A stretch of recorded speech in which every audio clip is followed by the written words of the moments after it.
From the Library of Congress and the Smithsonian National Museum of African American History and Culture. Are we rolling? Good morning. Good morning. It's December 6, 2015. I'm Emilye Crosby, and we're in Jackson, Mississippi with Worth Long, and John Bishop is filming, and we're here with the Civil Rights History Project, which is co-sponsored by the Library of Congress and the Smithsonian National Museum on African American History and Culture. Thanks for joining us this morning. Yeah, great to be here. Worth, could you tell us when and where you were born and about your family and community? Right, I was born Worth Westinghouse Long, Jr. in Durham, North Carolina. Born at Duke Hospital on January 15, 1936. My mother, Gertrude Watson Long. My father, Reverend William Worth Long. We're both North Carolinians. My father born over in near Charlotte in Mecklenburg County, and my mother born in Chatham County, which is basically from Durham about 30 miles. And a center of where he, as a presiding elder in the African Methodist Episcopal Zion Church, had at least 10 churches. One of the things that he did was he was, as a circuit rider, was that he went from church to church. He had what he called quarterly conferences. And at these conferences, which he scheduled regularly, he would do the business of the church.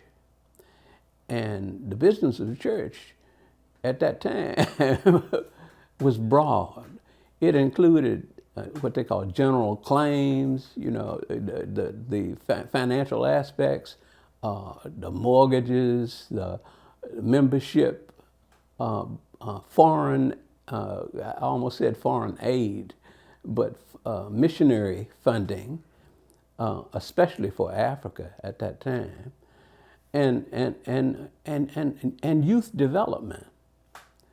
All of that within one a church element. And my mother complimented his work, not as a secretary, but as an administrator. As an administrator. She helped manage the financial aspects, not just of the home, but of his church, of this broad spectrum of network within the African Methodist Episcopal Zion Church, AME Zion Church. And she would sometimes talk about her early upbringing, and as would he, but always in different settings. My father would talk about it when he took me out to work me to death on the farm. and he would, if we were doing work that was close work, where we could talk, like he had a row and I had a row, then we could talk across the row. But generally, he was behind the mule. We had a farm just 5 miles from Durham that supplied us with milk and all of our garden needs, garden food needs. Can I ask you a couple questions? Yeah, So would you, if it's providing you milk, do you have to go back and forth every day, or are people helping with the work on No, the farm? my father, for 5 days a week, got up in the morning, got into his Jeep, and drove out to the farm and stayed all day and came back at night. He came back in time for dinner. We waited for him in many cases, and then we would eat our last meal. But we're only talking about 5 miles away. On the weekends, one of his sons, in fact, his only son, Worth W., would get on his bicycle and pedal out with a can, with a milk can, and milk the cow, and feed the two hogs, and feed the mule, and then pedal carefully with the milk. In fact, yeah, I could almost churn the milk, depending on the roads that I travel. Come back with butter. Right. But the milk had a 5-mile journey. Did you enjoy it when you and your father would work side by side and talk? I did indeed. I liked it when he would not be formal. My father, as a preacher, had a formal aspect, but he was a great storyteller and had a great sense of humor. But when he got formal, I think he thought formal. But his expressions were folk. He had folk expressions. He was what was known as a country preacher. So he was what you call a shouting preacher, a shouting, stomping preacher. And folk used to say in the African mode. And of course, my father was had the lineage, the African lineage, in the sense that he married, his first wife he married was from Nigeria. They were free Africans. As I look through Carter G. Woodson's book on free Negroes, free coloreds, her family, her entire family, according to the censuses, were free, but we cannot ascertain in Iredell County, North Carolina, when they were freed. My father was almost adopted by that family when his folk in Mecklenburg County passed, and the family that had taken them in basically pledged their oldest daughter to him. Her name was Cora, but she died. So then he married the second daughter, the second most eligible daughter, Minnie. So Minnie Banger Long was her name. And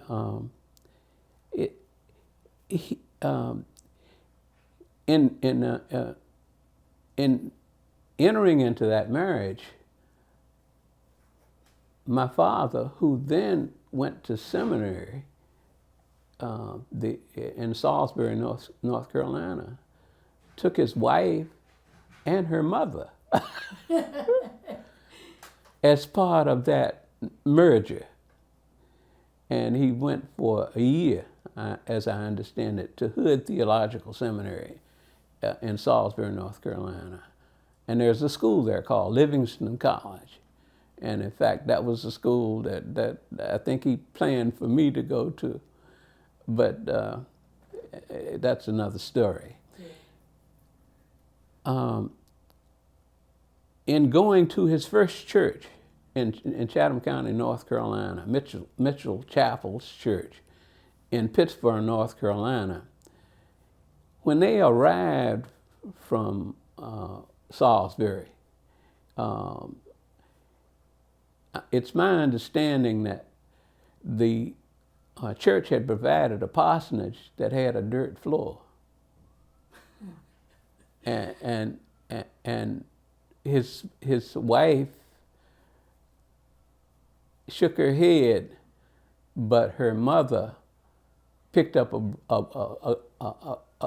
made a broom and started sweeping. Right. at that time you could get straw grass and just wrap it, right. Made a broom and started sweeping. And that sealed the deal. He was on that district for over 30 years. He pastored the church for just a year or so and then became a full-time presiding elder of the Durham District of the AME Zion Church. So both of your parents, so I know, so eventually your father remarried. My father, after the death of Minnie, his first wife, he married Gertrude Watson, whose husband had died in a mining accident in Chatham County, and who had 3 daughters. My father, by that time, had 2 daughters. And so in this merger, my mother, everybody called her Aunt Gertrude. My mother had gotten a settlement of a nice settlement for that time, and was able to buy a house in Durham with a duplex. And she rented out one side and they lived in the other. So she was considered doing pretty good, especially since both of them had gone as far as they could in school to out in the country and got, I think, 6 grades. I think that was the maximum that you could get at that time. She had worked in Liggett and Myers factory after the death of her husband as a cleaning up. But then she had worked for part of the Duke family as a cook and as a household domestic. And she was very good at that because she entertained for my father when the bishop came or when dignitaries came, when people from the NAACP came at a later time. Bishop Spotswood.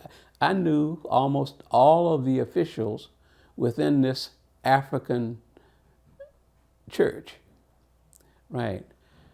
Her brother, her stepbrother, had been a bishop in that church and was assigned to Liberia. The new bishops went to the missions, and when he came to my home in Durham, he had a palmato. That's what we call a palmato, but it was a palm, a gold palm tie clip that he had a box of. I mean, a small box of. They were just gold plated, of course. And I remember he gave me one, and I couldn't believe it. And I stuck it in one of my best ties. Of course, it ruined my tie because the thing was handmade. The point of it was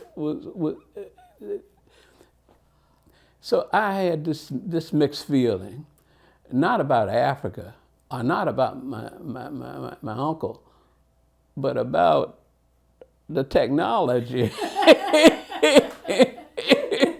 About the technology that about this gift that cost me a tie, right? And I always remember that. Dr.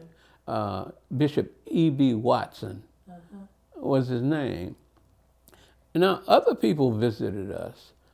In fact, I've been asking my family whether Elder Baker came through with the NAACP.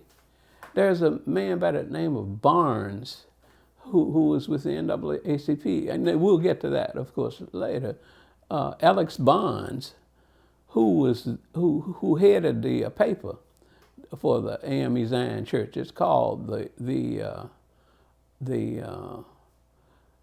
I can't do that right now, but Barnes came by with more than one person from the NAACP to sit at Aunt Gertrude's table, which, right, Alex Bonds. And I heard many times, I heard them, you see, I was in the living room. I could hear them talking about different things. And they were talking about the business of the church in some cases, but mostly they were talking about the plight of Africans in the world, and about people and the plight of the poor in the world. So they separate. But what I'm trying to do here is to let you understand that they had a world consciousness, but they had also an African consciousness. They had a root consciousness. That's what I'm talking about. And this is not in some political. This is a cultural, religious aspect, I think. Yeah. But it was deep down. So both of your parents had country roots. Both came from rural backgrounds. And they both came into Durham. They came into Durham, and the whole question of there's a saying that you can take black folk from the country, but you can't take the country from black folk. And they said that proudly. Yeah. Right, they said it a little differently. But they now. Yeah. Right, but they said it. You're trying to act like you're not country and clean things up. Right. Yeah. So later, I would use that. I said, you can take the African from Africa, but you cannot take the African. The Africa out of the African? Right.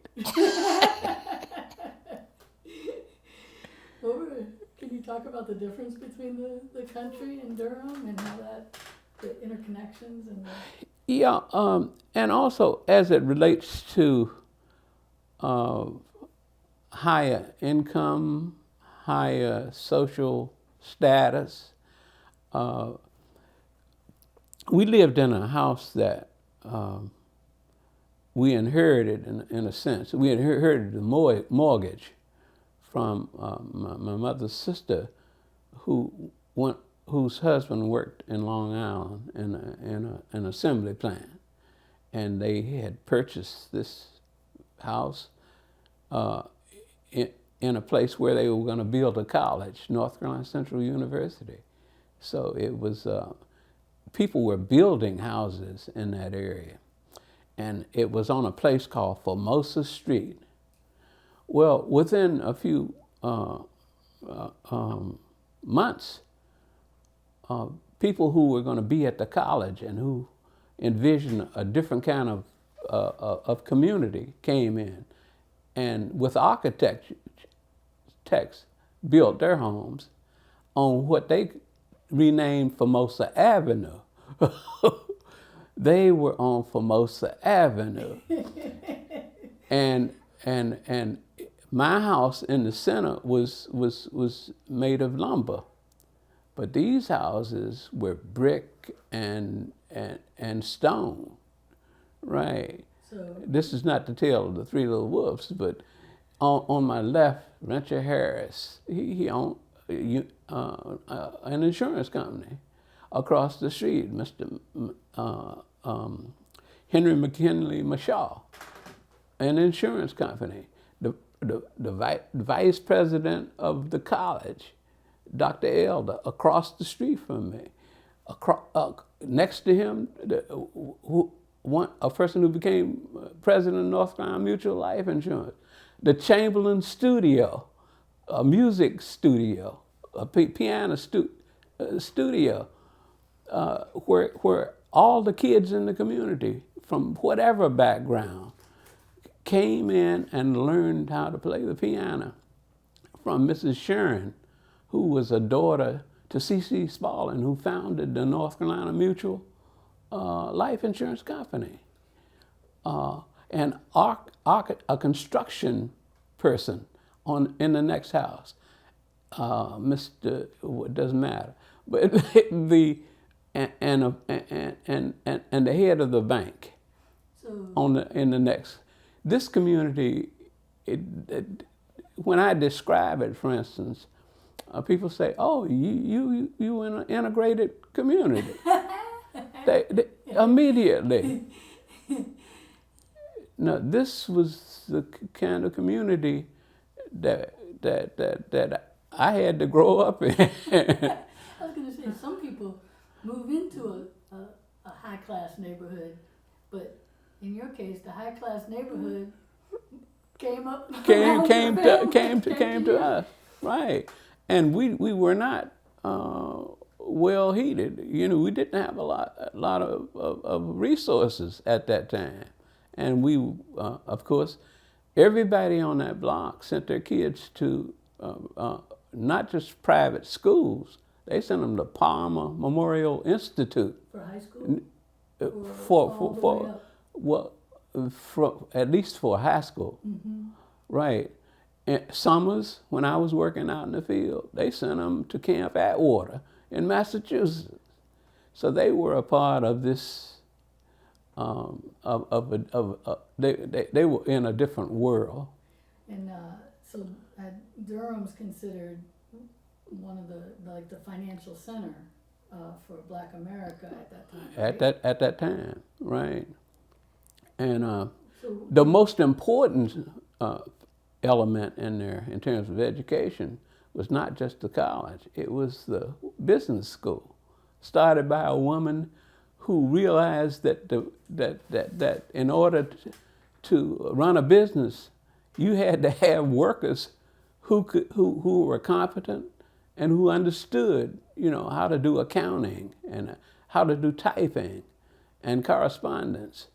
And my sisters went to North Carolina College, but most of the employees for North Carolina Mutual went to the Durham Business School. And of course, she was a member of my father's church. So your family doesn't have the same kind of income. You've got the farm and you've got the church, and you don't have the same kind of education, although have a worldly awareness and clearly skilled. Right. So do you feel a part of this community? Do you feel a separation? I did at a certain point. I remember that my mother had a garden in the back, and she said she wanted me to come in and bring in a wagon load of manure from the farm. And I was trying to figure out how could I do that. Should I do it late at night or early in the morning before day? Because that was going to be embarrassing to me. So I took off early in the morning, you know. I used to throw papers at 5:30, get up at 5:30 and throw papers in the morning. But I rode my bicycle in the dark out to the farm. The wagon was ready, you know, hooked up the mule, drove speedily to the city line, and on these paved streets, past the college into Formosa Avenue. And then I'm galloping in, trying to get into my driveway, and the women come out, Mrs. Mashaw and others come out on their porches and say, "Can we get some of that for our God? Can we get some of that for our God?" It's like somebody had cell phones and told them what I was going to do. But then once that happened, I was valued in the community. I'm not going to say what you're Right. And we shared our, if we kill hogs, sometimes my father would come and put the hog on the back of a trailer behind his Jeep, and pull it into the backyard. So and he would divide it up and package it and give it out in the community. He would share it in the community. I mean, the high on the hog. We're talking about tenderloin. I'm not. He didn't give them the hooves and the chitlins and the snout. Yeah. So I felt good in my community. I felt valued, but not just for that. People seem to like my work ethic. You know, I took papers from the time I could carry the bag, and I'd get up early in the morning and. So even though it's a kind of elite class community in the black world, a good work ethic is very valuable. Very valuable, and then at that time I had to collect also on the weekends, so I had an interaction with people in a way I never would have, and they would counsel me every time, every stop, a little lecture, a little piece of advice, you know.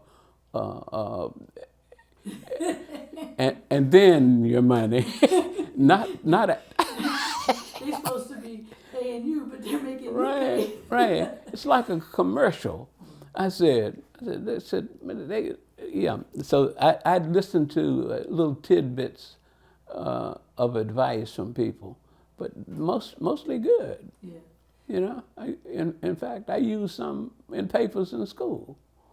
You know. So people, some of it folk, little folk sayings and stuff, you know, but most of it having to do with success. You know, how if you work hard, you know, the whole thing. You know, if you put your nose to the grinding, if you if you know you can make it. Yeah. And that was the ethic. Yeah. You're right. Very little interaction with anybody other than the black community, because I lived on the edge of Hayti, Hayti, Hayti, and this community was self-sustained. You know, two, you know, black-owned theaters. The Biltmore drugstore, you know, a hotel over the drugstore, the theaters, the Rialto and the Booker T, a service printing company, a printing company. I mean, in that same area. And the reason I could catalog it in this way is that I took papers to everybody, you know, in that area. So it's just like, in my memory bank is that entire community. You can just go door to door. Right. I can do it even now, even though the doors are no longer there. They open are there. So yeah. You mentioned different people from the church and the NAACP coming and sitting at the table in the house, and your families and churches' connections to Africa. Right. And the NAACP. And you said that the church, there was a lot of business of the church. Business of the church, yeah. So what are some of the things that your father and then your mother with him emphasized in terms of the church and the community? What were the things that they were trying to, what was their vision? Well, we called it Uplift, you know, community uplift. And they are saying, and they didn't just articulate it, they practiced it. So, for instance, when young women who were required to live on campus, when the girls, so-called girls' dormitory got filled up, and they had to live on campus, or they had to live with a relative or someone certified. Considered.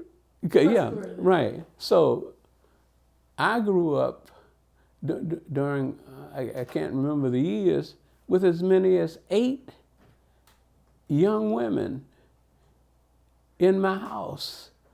So between your sisters Yeah, and the college students? and the college students. Must have been one spoiled young man. I was happy. I felt valued in my community, in my household. Yeah, of course, again, the encouragement, but also the commercial and the lecture. Everybody always had something to say, but at the same time, they had they pointed you in a certain kind of direction.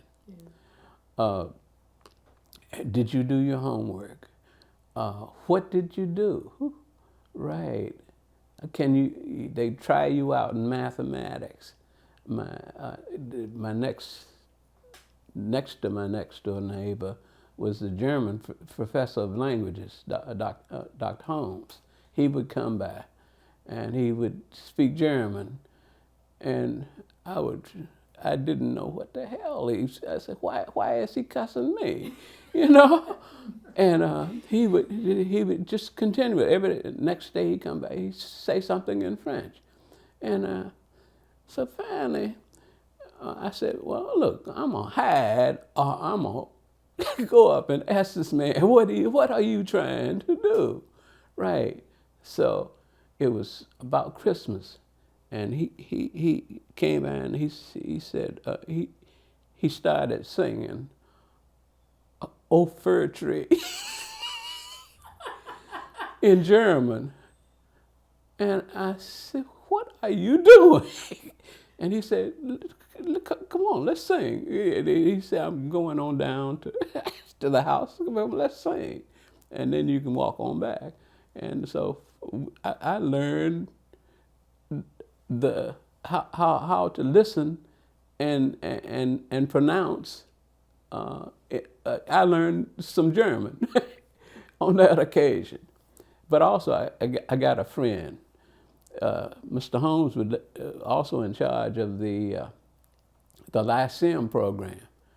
And so when Marian Anderson came to town, if there were enough seats, he would send me on up to the balcony and say, wait, there's some seats in the balcony. And Paul Robeson, I mean, some fantastic, Philippa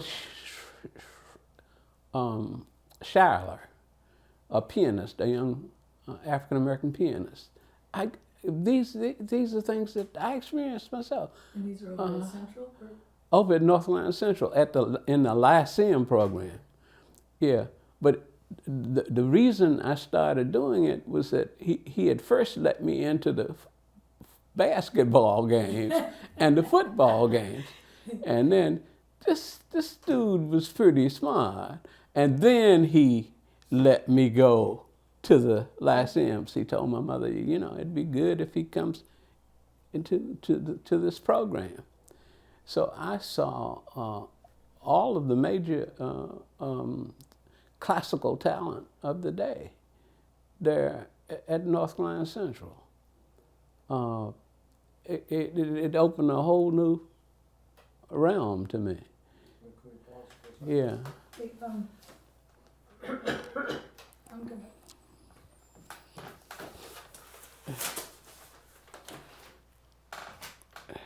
gonna mess with you, Worth. Okay, that's fine.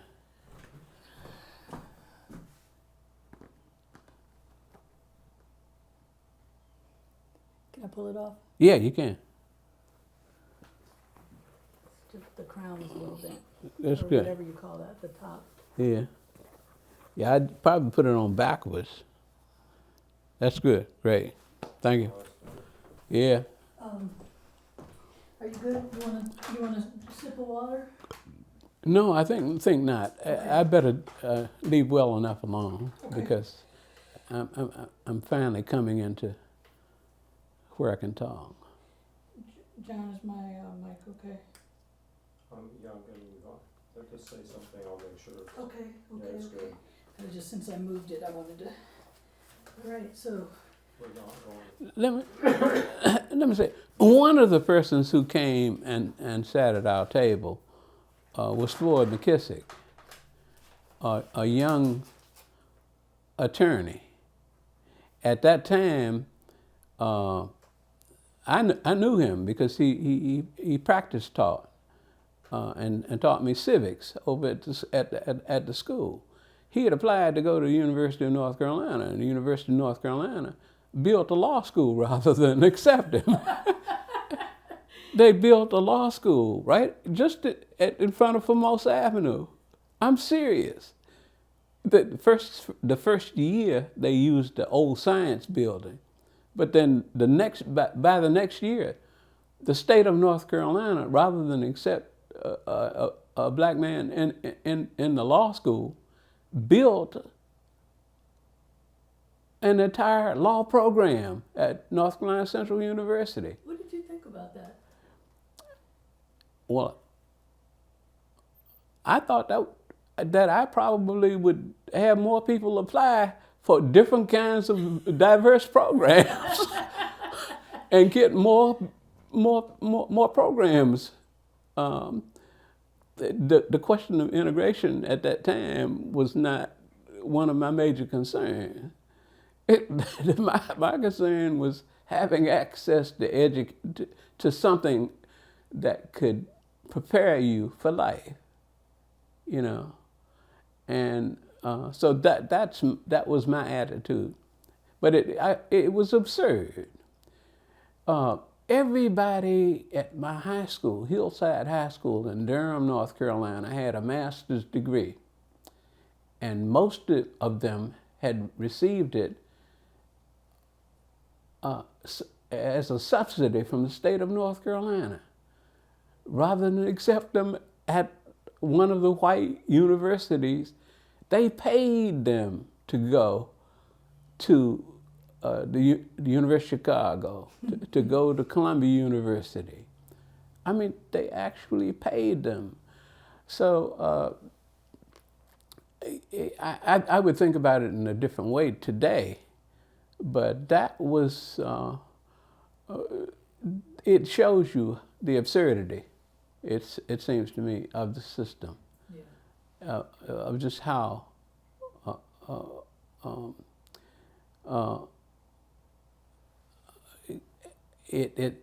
how ill-conceived it is, right? What are some of the other ways that you first encountered race? Well, I tell a story about how I would drive with my father. My father was legally blind. He was driving with one eye. So he would, on his weekend checkup meetings, he would take off from Durham, go through Chapel Hill to these different 10 churches. And very often, you know, if I were not playing ball or doing whatever it was, I would go with him. But as a younger man, as a young boy, when I went with him, he'd have to stop for gas. And he would, I remember in the wartime, he got special ration stamps because he was a minister and because he was an evangelist minister, so that he had to go. He would stop, and I remember he stopped at one place near Chapel Hill, but almost to Chatham County, and a young boy came out, the owner's son of this filling station, and he looked at my father. My father had on this hat with a three-piece suit, all black, and a fairly decent-looking car. And he looked at him, and I don't think he kind of figured what to call him. So then what you would do in that case is you could say, preacher, and you know, but you wouldn't say sir. So he got it right. He said, preacher? I said, should I fill it up, preacher? My father said, yes, son. And then my father continued to talk to him and build him up. And so finally, the kid washed his windshield. It's unheard of. The kid washed his windshield and waved. Right. So I learned maybe two things. This is someone who had not had the black experience. Right. But he at least was able to build a human relationship at a pure level of at that time, of a pure level of that time, at that level, at that time, yeah. And I learned from that. But that it taught me two things, because I tensed up when he was having trouble trying to decide how to address my father, right? But after a few times with different experiences at different stops, my father, people would sometimes say, sir. See, it's a little different because of his respect for them and of the respect that he had for himself, right? Yeah. He carried himself. He had that courage, right? Had that courage, right? So yeah. It taught me something about self-image, about how you see yourself, how others see you, and how then you can see them in good light, but not through, but only through engagement. Only through engagement. We try to do things that are theoretical. We try to have conversations, right? You say, let's have conversation. But change, I think, comes from engagement, right? So, right, yeah. So, I think Floyd McKissick was our family lawyer, later our family lawyer, because he's a little local hero to me. And he would get in class and he would. He also had nationalist ideas. at a young age. At a young age, when he was practice teaching. Yeah. Right. And he was not just that, he was, they were, our families were close, and we were in the same congregation also. So he was a real. He and his sister, yeah. So then he's an important influence. On me, yeah. I think McKissick was very, very, very important. And he eventually becomes chair of CORE, or what's the He became the chairman of CORE, yeah. What do you remember about the NAACP, or how did you, or your father's relationship with the NAACP and your mother's? Oh, my father said that we're going to have a chapter in every church, unless there are two churches in a town, and then we must have at least one chapter in each of our churches within my district. And the Durham District was the largest district within the African American, within the AME Zion Church. It's a major district, mostly because of its numbers, but also because of its, I can't believe it. Is that your phone? Yes, it is. Oh, yeah. The- Yes. So you were talking about your father and his churches in the NAACP. Right. And how the church was not removed from the community. It was a center And this was not just true of my father's church. In the networking within the African American community in North Carolina, and those who have studied Ella Baker, they know the relationship between the church and the community, between the educational institutions and the community, and between the business aspects and the community. But in a real sense, in some churches, people combine those elements, and my father believed in that you sponsor education, that you sponsor economic development, right, and self-sufficiency. He would go to the courthouse and buy land that had been mortgaged and resell it